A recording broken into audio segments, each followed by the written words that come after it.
Então, pessoal, o que eu quero mostrar para vocês hoje é o algoritmo de Dijkstra para o caminho mais curto, né? Esse algoritmo é um algoritmo muito importante para a computação, uma vez que ele é utilizado em várias áreas, principalmente na área de roteamento de redes de computadores, por exemplo, tá? Tem muitas outras que você pode achar aí o algoritmo do caminho mais curto de Dijkstra, muito utilizado em jogos também, enfim, diversas aplicações. Então, primeiro vamos definir qual é o problema que o algoritmo de Dijkstra quer resolver. Em seguida a gente vai para o algoritmo propriamente dito, tá? As arestas de um grafo direcionado são dados pesos não negativos. Eu coloco aqui o grafo direcionado, mas esse algoritmo ele funciona também para grafos não direcionados, certo? O que é importante aqui é que os pesos não podem ser negativos, ok? Senão o algoritmo não funcionaria. O peso de um caminho é a soma dos pesos das arestas que compõem o caminho. Isso é natural, se você tem um grafo ponderado, né, o peso daquele caminho vai ser a soma das arestas que compõem aquele caminho, que estão formando aquele caminho. E a ideia, o objetivo é encontrar o menor caminho, né, no grafo, do vértice U ao vértice V, né, que eles não podem ser iguais, tá? Se esse caminho existir.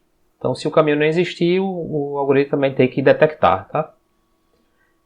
Como eu falei anteriormente, esse algoritmo é muito importante para redes de computadores, do ponto de vista de você saber qual é a menor rota que um pacote deve percorrer em uma rede para poder chegar ao seu destino, por exemplo, certo? Outra coisa que podemos fazer é assumir que não há laços ou arestas paralelas. Não faz sentido que o menor caminho tenha um laço, que é uma aresta que sai de um vértice e volta para o mesmo vértice. Para o domínio do algoritmo de Dijkstra, do problema que o algoritmo de Dijkstra resolve, não faz sentido que haja laços. Nem arestas paralelas, porque se houver arestas paralelas, você pode remover a de menor caminho, a de menor peso, né? Então, essas arestas simplesmente não fazem sentido para nós. O algoritmo ele também funciona para grafos não direcionados, como eu já falei anteriormente, né? E se você tiver um grafo não direcionado, você pode considerar que uma aresta de um grafo direcionado pode ser substituída por duas arestas de direções opostas e mesmo peso. Um grafo não direcionado, na verdade, né? Pode ser substituído por duas arestas de direções opostas e mesmo peso, né? Então, resumindo essa parte aqui, eu quero dizer que funciona tanto para grafo direcionado como para não direcionado, tá? Então vamos lá. Então qual é a ideia do algoritmo? Então já definimos o problema é achar o menor caminho entre dois vértices U e V de um grafo, né? Então como é que tem outras coisas que a gente precisa definir aqui. Então tem outras coisas que a gente precisa definir aqui antes de começar o algoritmo, né? Primeiro a gente vai definir esse alfa de RS, né? Alfa aplicado aos vértices RS vai ser o peso da aresta RS, certo? Então alfa vai ser o peso. O algoritmo ele também tem uma questão que ele precisa marcar os vértices como permanentes ou temporários. Permanentes no sentido de o vértice já foi visitado completamente ou se ele não foi visitado completamente. Se ele foi visitado completamente, a gente marca ele como permanente. Se ele não foi visitado completamente, ou seja, se eu não analisei todos os arestas que partem daquele vértice, ele fica marcado como temporário. O rótulo de um vértice é denominado por beta de R, sendo R um vértice, tá? Vértice arbitrário. Então, o rótulo beta desse vértice, ele define o peso do menor caminho entre 1, que é o vértice de origem, até R, que é o vértice de interesse. Então, se eu tenho lá no meio do meu grafo um vértice chamado X, né, o beta de X vai ser o menor caminho entre o vértice de início, de onde eu vou partir para analisar meu menor caminho, até o vértice R, que é o vértice lá do meu interesse no momento. Então, não é necessariamente o vértice de fim, tá? Então, para poder analisar o vértice de menor caminho entre o vértice de início e o vértice de fim, eu tenho que analisar os menores caminhos em relação ao vértice no meio do grafo. Isso aí vai ficar mais claro quando a gente vai fazendo um exemplo. Então, se você não entendeu exatamente o que é que isso significa agora, aguarda aí um minutinho que eu vou explicar durante o exemplo, tá? Então, φ também é uma outra função que a gente vai usar aqui, que o φ de um determinado vértice, ele vai ser 1 se o rótulo é permanente, ou o φ desse vértice vai ser 0 se o rótulo é temporário. E aí, quando a gente tiver visitado todas as arestas de um determinado vértice, a gente vai marcar ele como permanente para a gente não visitá-lo novamente. Tá? Por fim, π de R é o predecessor de R dentro do caminho UR. Então, dentro do menor caminho do vértice inicial até aquele vértice de interesse, eu vou marcando os predecessores, de maneira que eu possa reconstruir aquele caminho quando eu finalizar. Isso se esse caminho existir. Se o caminho não existir, o π de R vai ser 0 e a gente não teria um menor caminho até aquele vértice de interesse. Ok? Então, só recapitulando, alfa é o peso da aresta, beta é o peso do menor caminho entre o U e R, U sendo o vértice de início, e φ vai determinar se o vértice é permanente ou se ele é temporário. Sim, e π vai determinar quem é o predecessor daquele vértice. Então esse é o algoritmo de Dijkstra para o menor caminho, para o caminho mais curto entre o IV, que são vértices do grafo. E a ideia é que eu deixei ele aqui de maneira bem formal, tá? Bem matematizada mesmo, para que a gente ganhe experiência com esse tipo de notação. E também, quando a gente for realizar alguma modificação sobre o algoritmo de Dijkstra, a gente saber exatamente onde modificar. Tá? Então, imagine que, primeira coisa, você vai marcar o beta de U, certo? Como 0. O que é que isso significa? O menor caminho do vértice de início até ele mesmo é 0. Isso faz absolutamente todo sentido, né? Então, o menor caminho de um vértice para ele mesmo é 0. E você vai marcar o vértice de início como 1, ou seja, ele começa como permanente, certo? Primeira coisa. Para todos os outros vértices, você vai marcar o beta como infinito, certo? O beta inicialmente vai ser infinito para todos os outros vértices do grafo. Já já a gente vai entender por que esse beta tem que ser infinito. E o φ de todos os outros vértices vai ser 0. Por quê? Porque eles são marcados todos como temporário, porque à medida que a gente for caminhando no algoritmo, esse rótulo ele vai passar a ser permanente à medida que a gente for eliminando os vértices. Tá? A gente for analisando os vértices. Né? E o π de todos os vértices serão 0 também, porque eu não vou ter nenhum predecessor no primeiro momento. E eu vou colocar nessa variável, colocar um ponteiro, eu vou dizer que W vai receber o valor do vértice U. Vai ter uma referência, vamos dizer assim, para U. E aí o terceiro passo do algoritmo para cada arco WR, ou seja, para cada arco partindo de W, que no primeiro momento W vai ser o vértice inicial. Então, para cada arco partindo de W chegando a um vértice arbitrário, então para cada aresta, arco quer dizer aresta também, então para cada aresta que toca o vértice W e o φ é 0, ou seja, ele é temporário, eu vou fazer essa seguinte análise. O beta desse vértice R, ele vai ser maior do que o beta de W mais o alfa da aresta. Eita, o que é isso? Isso quer dizer o seguinte. O valor do menor caminho partindo de U até o vértice R é maior do que o beta do vértice, ou seja, do vértice anterior, né? Do vértice de onde parte a aresta, mais o peso da aresta. Se for, o que é que eu vou fazer? Eu vou substituir o beta daquele vértice pelo quê? Exatamente por esse pedaço aqui, ó. Pelo beta do W mais o arco.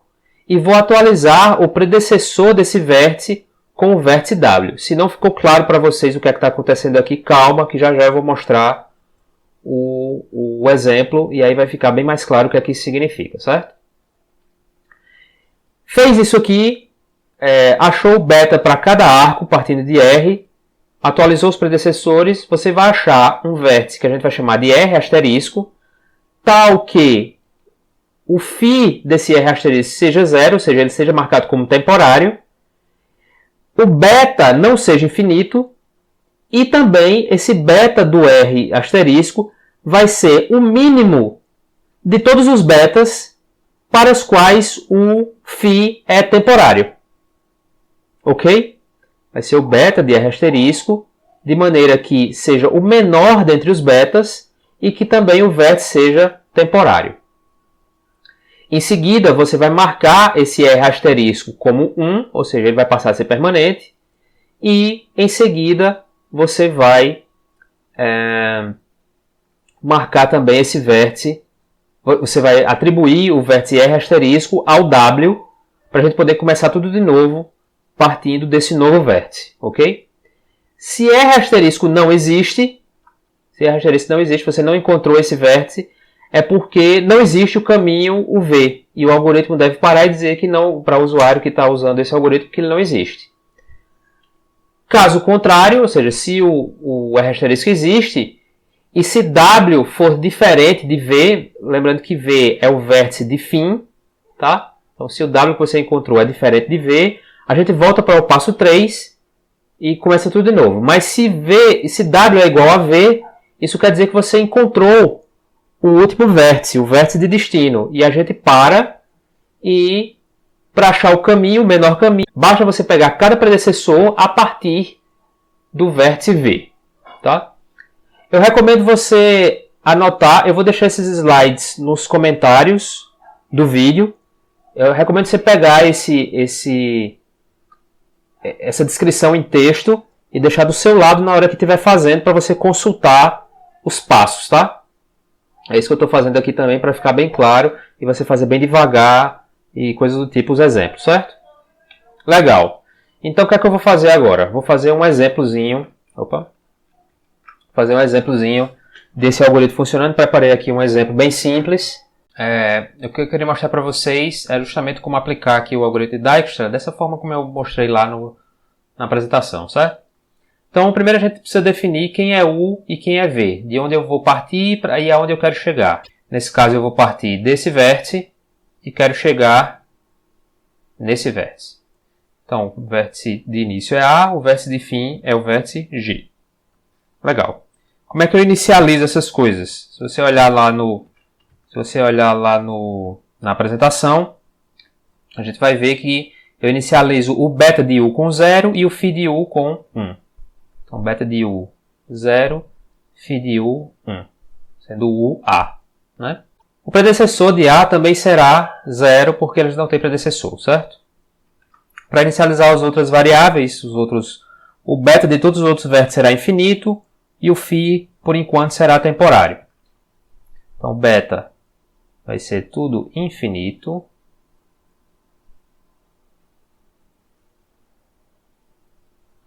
E aqui eu vou marcar os vértices como temporários. Legal. E aqui os predecessores também, por enquanto, eu não vou ter nada. Os predecessores, então, deixar eles como 0. Tá? Muito bem. Então, o algoritmo também diz que eu tenho que começar com o W sendo o U. Então, o W aqui de início vai ser o vértice A. Então, o W de início vai ser o vértice A. E o algoritmo manda fazer o seguinte. Para todo arco partindo de W, W nesse caso é A. Então, para todo arco partindo de W, só tem um 1, certo? Então, você faça o seguinte questionamento. O beta de R, então ele diz o seguinte, ó, para todo arco W-R, então o R é o vértice de fim, então o beta de R é maior do que o beta de W mais o alfa do arco WR? O que eu quero saber é, então vamos substituir aqui, ó. Depois eu vou fazer mais rápido, tá? Vou fazer esse primeiro bem devagar, mas os outros eu faço um pouco mais rápido. Então, o beta de B é maior do que o beta de A, W não é A, mais o alfa do arco AB. Será que isso confere? Ora, o beta de B é infinito. Tá aqui. O beta de A é 0. E o valor do arco é 1. Então, claramente, o beta de B é maior do que 0 mais 1. Então, o que é que eu faço? Eu substituo, se isso é verdade, então eu substituo o beta de B pelo quê? Justamente por esse valor dessa soma aqui. O beta de A mais o alfa de AB. Então, aqui vai virar 1. Tudo bem? Então, se você não entendeu esse pedaço aí, revise, volta o vídeo, porque isso pode ser um pouco complicado mesmo. Continuando. Analisei todos os arcos, partindo de A, analisei. Então, beleza. Sim, uma coisa que faltou aqui. Se eu atualizei o beta de B, eu tenho que atualizar também o predecessor. Então, o predecessor de B vai ser quem? Vai ser W, que é A. Beleza? Então, vamos lá. Analisei todos os arcos partindo de A. E agora o que eu vou fazer? Eu vou achar o meu R asterisco. Quem vai ser o R asterisco? Vai ser o menor dentre os betas que tem o φ temporário. Ou seja, o vértice ainda está marcado como temporário. Quem é o menor dentre os betas que tem o φ temporário? É o beta de B. Portanto, o meu R asterisco vai ser B. E aí, o que é que eu faço com esse R asterisco? Primeira coisa é marcá-lo como permanente. Marquei. E em seguida, o que eu faço aqui é fazer com que ele seja o próximo W. Ok? Se você tem dúvidas, dá uma olhada lá no algoritmo que está na apresentação. Vou deixar ele nos comentários do vídeo. Na descrição do vídeo, na verdade. Então vamos lá. O que é que eu faço agora? Eu volto para o passo 3 do algoritmo, que é esse passo aqui, certo? Para todo arco partindo de B, agora eu tenho dois arcos, né? Para todo arco partindo, eu tenho esse arco e tenho esse arco. Vamos fazer esse de cima primeiro. Então, o beta de F é maior do que o beta de B mais 3? O beta de F é maior do que o beta de B mais 3? É, porque o beta de F é infinito. Então, morreu aqui. Nesse caso, como ele é maior, eu substituo ele justamente pelo beta de B mais 3. Aqui vai dar, o beta de B é 1, o alfa do arco é 3, então vai dar 4. Ok? Legal. Se você não está entendendo exatamente o que é o beta, segura aí, que já vai ficar bem claro isso, certo? Eu tenho que ir devagar, porque esse algoritmo ele pode ser realmente um pouco complicado. Então, tenha um pouco de paciência. Vamos olhar esse arco agora. O beta do C é maior do que o beta do B mais 1? É. Porque o beta do C é infinito, então ele voa também. E aí o beta do C vai ser a soma do beta do B mais o valor do arco, que é 1. Beta do B é 1, o valor do arco é 1, então o beta do C vai ser 2. E aqui agora eu tenho que atualizar também o predecessor, eu esqueci, o predecessor do F e o predecessor do C. Que nesse caso o predecessor vai ser igual ao W, né? Que no caso é B. Então, o que foi que eu calculei até agora? Quando eu calculei o beta do F. O beta do F quer dizer o seguinte. Olha, o tamanho do menor caminho de F até o A é quem? 4. E como é que eu acho que caminho é esse? É só pegar pelos predecessores. Eu pego o predecessor do F, que é o B, e depois eu pego o predecessor do B, que é o A. Aqui, o predecessor do B é o A. Então eu acho qual é o menor caminho. E tenho também qual é o tamanho dele. Da mesma forma, o menor caminho até o C é 2. Né? O valor dele é 2. Portanto, eu tenho aqui, e para pegar ele, eu pego o predecessor do C, que é B, e depois eu pego o predecessor do B, que é A. E aí eu acho o menor caminho. Ok? E se a gente continuar isso até o fim, eu vou pegando os predecessores partindo do G e vou achar que um desses caminhos aqui é o menor caminho. Então vamos em frente. Onde é que eu estava? Sim, analisei todos os arcos partindo de B, fazer os predecessores, tem que achar um novo R asterisco. Quem é o novo R asterisco? Vai ser o menor dentre os betas que tem φ igual a 0. Ele está temporário ainda. Quem é o menor dentre os betas com φ 0? É o vértice C. Está aqui. Esse vértice C, que vai ser o meu novo R asterisco, ele tem que ser marcado como permanente. E em seguida eu faço ele ser o novo W. Legal. E aí agora o que eu faço? Volto para o passo 3 de novo, que é esse passo aqui. Né? Para analisar os arcos partindo de quem agora? Partindo de W, que é o meu vértice C. Então, vou analisar quantos arcos eu tenho partindo de C. Tenho esse e tenho esse. Esse aqui eu não analiso porque beta já foi visitado. Então, não me interessa. Né? Eu analiso esse e analiso esse. O beta de E é maior do que o beta de C mais 2. O beta de E é infinito. Então, claramente, ele vai ser maior. Portanto, eu tenho que substituí-lo pelo beta de C, que é 2, mais 2 vai dar 4. O beta de D é maior do que o beta de C mais 1? É, porque é infinito. Então, vai embora o beta de D. E aí, o beta de C é 2, mais 1, 3. Legal. E aí, agora atualizando também os predecessores. Predecessor de D e E será quem? Será o meu W, que é C. Beleza. Vamos em frente. E aí, agora o que é que eu faço? Eu escolho um novo R asterisco, que vai ser o menor dentre os betas, que é ainda temporário. Quem é o menor dentre os betas que ainda é temporário? É o D. Correto? Correto. Então, isso aqui o C, vai ser o meu D. Marco ele como permanente. E aí eu vou fazer agora que o D seja o W. Legal. O que é que eu faço então? Todos os arcos partindo de... Faltou riscar aqui o C. Então, o que é que eu faço agora? Todos os arcos partindo de D. Né?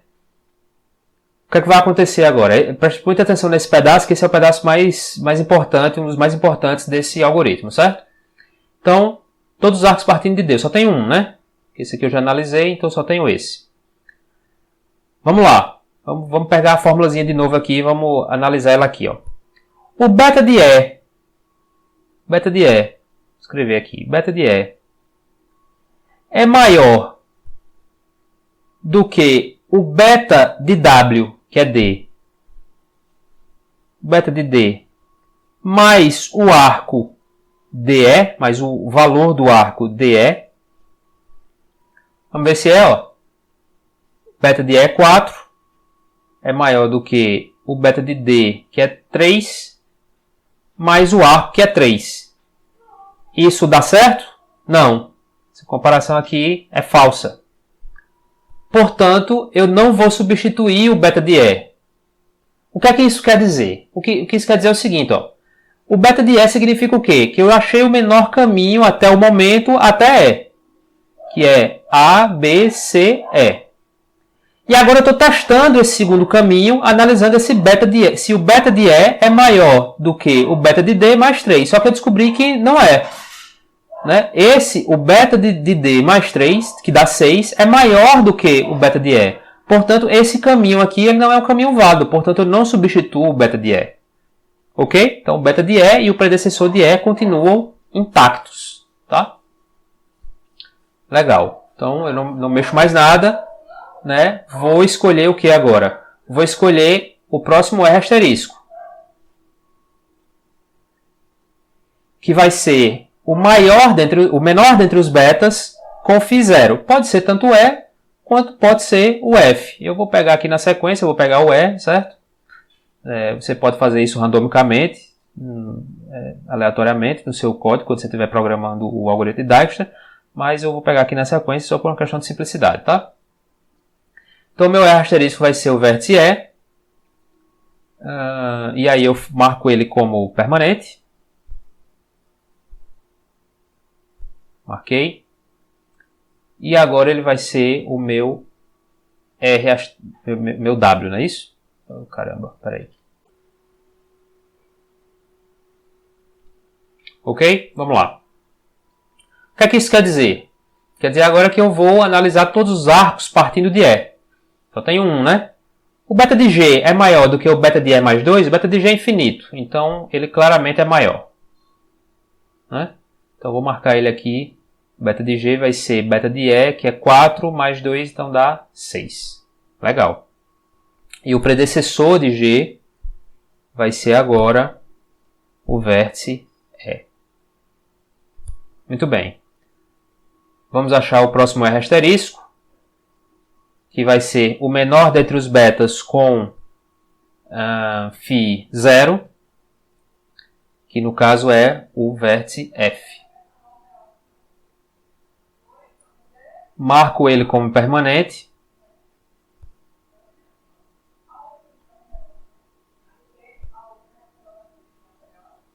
E vejo todos os arcos partindo de F. Só tem um, né? Um arco partindo de F, que é esse aqui. Então, aí é que vai entrar o pulo do gato agora, certo? Vamos lá. O beta de G é maior, vamos escrever aqui, ó. Beta de G, opa.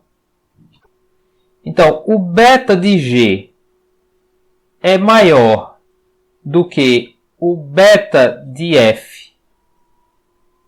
mais o arco FG. Substituindo aqui, a gente vai encontrar que o beta de G é 6. E a gente está perguntando se ele é maior do que o beta de F, que é 4, mais o valor do arco FG, que é 1. Encontramos que é maior. Então, o que é que a gente faz? Mesma coisa que a gente já vinha fazendo anteriormente. A gente substitui. Ó. Se ele é maior, quer dizer que esse caminho que eu já analisei, ele é mais longo do que o caminho que eu estou analisando agora. Então, voa 6. Aqui vai ficar 5, né? Que é essa soma aqui. 5. E o predecessor de G passa a não ser mais E, porque era o predecessor desse caminho aqui. O predecessor de G agora é F. Voa E e agora vai ser F. Ok? Ok. O que é que nós fazemos agora? Encontramos um novo R asterisco.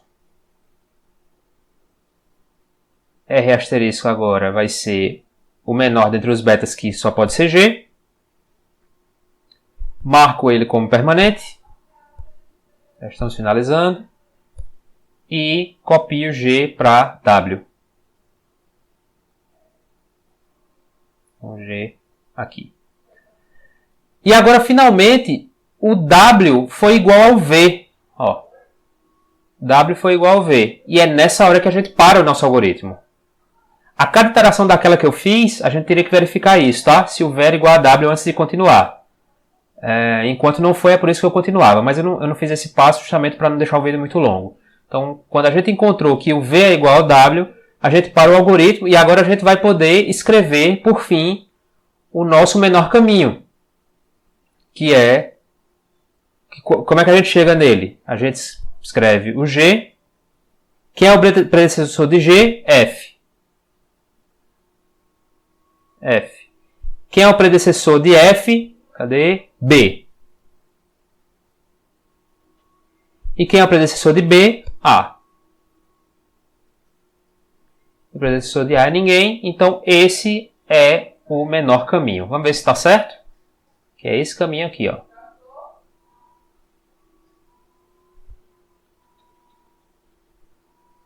É o menor caminho mesmo? É, porque se você vier por aqui, vai dar 1, mais 1, 2, mais 2, 4, mais 2, 6, que foi aquele caminho que a gente tentou no início. Então, 6 é maior do que 5, já não rola. 1, mais um 2, mais um 3, mais 3, 6. Já não rola também. Então o caminho que é o menor valor realmente é esse aqui.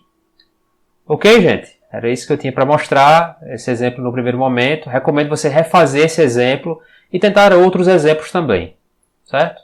Antes de tentar codificar o algoritmo de menor caminho de Dijkstra.